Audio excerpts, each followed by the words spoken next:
And welcome back to Hannity. Still ahead tonight, my interview with former Vice President Dick Cheney on Benghazi and more. But first, as the IRS scandal targeting conservatives continues to unravel, the pressing question remains, what political implications will all this have? Now, earlier, Fox learned that the House Ways and Means Committee will hold a hearing on Friday about this very matter. And joining me now with reaction is Kentucky Senator Rand Paul. Senator, your reaction?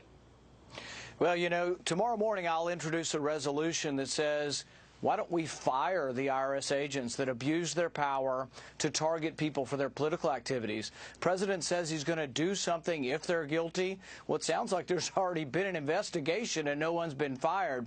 I'm afraid he's going to do about as much as he did after Benghazi.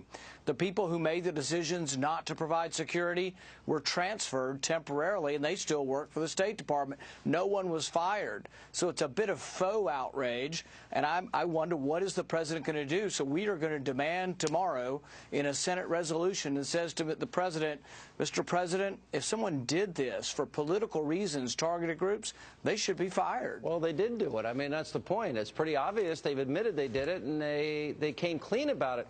I mean, I guess the scariest part of all this, Senator, and look, these are words you use all the time.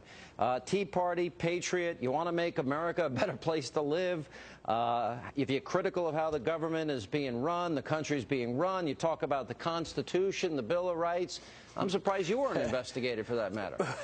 Well, yeah, that's a pretty big group of people, those who have been critical of the government. You know, when I think of this thing, I think of what Lincoln said. He says, you know, nearly any man can be tested and maybe meet up to adversity, but if you really want to test a man, give him power. I think in that sense, the president's failing that test of power because he has extraordinary power and he's supposed to be able to be wise enough to restrain himself. But he's using the power of government to investigate his enemies. He's tapping the phones of the press. And it turns out last year he signed legislation that allows him to detain an American without a trial and send them to Guantanamo Bay. This sounds like a president somewhat drunk on power, not cautious about how he uses power. All right, so we've power. got the IRS scandal, we've got the phone tapping scandal that we're getting into tonight, and then, of course, Benghazi. I noticed that you challenged Hillary Clinton to a debate on that very issue. What's the status of that? Have you heard from her? I haven't heard back yet, but you know, Ambassador Pickering did an investigation, and he said, well, the decisions happened well below the secretary. That's precisely my point. The fact that Hillary Clinton was not engaged when they called for help, when they asked for more security from Libya, it went to her underlings, and she's going to let them take the fall.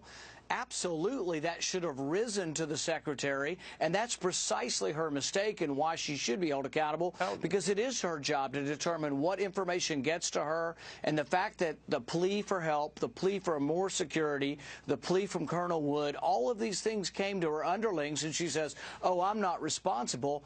Absolutely, she's responsible for not listening and telling her undersecretaries to give her the information. A lot of press was made about your comment that Obama is working with anti-American globalists plotting against our Constitution. Your friends over at the Washington Post, all the liberals over there, I'm sure would love to hear your response. Well, you know, the one thing they can't get away from is there is a UN small arms treaty. We're not making it up. President Obama has sounded and acted in the UN as if he's supportive. It is moving forward, and we are trying to drum up support and publicity for people to say, look, we do not want to have Americans have to obey rules of the United Nations. It goes against our sovereignty. It goes against our Constitution, and, you know, they can caterwaul all they want, but I'm going to continue to keep heating it up for them because they need to know that we're going to obey rules passed by Congress, but not rules passed by some international body that has no binding on the American people. All right, I hear you going to Iowa. Should I read anything into you giving big speeches in Iowa and New Hampshire? I guess it's just a coincidence, Sean. I don't know why. I keep looking up, and Iowa's on my schedule, New Hampshire's on my schedule, South Carolina. Really? Just now we got all three of them? I only saw two. Can I interpret that? Can I interpret that as you are considering a run for the presidency and that you'd be open to it? I want the party to be bigger. I want to be part of the national team that grows the GOP, and that means going to a lot of these primary states.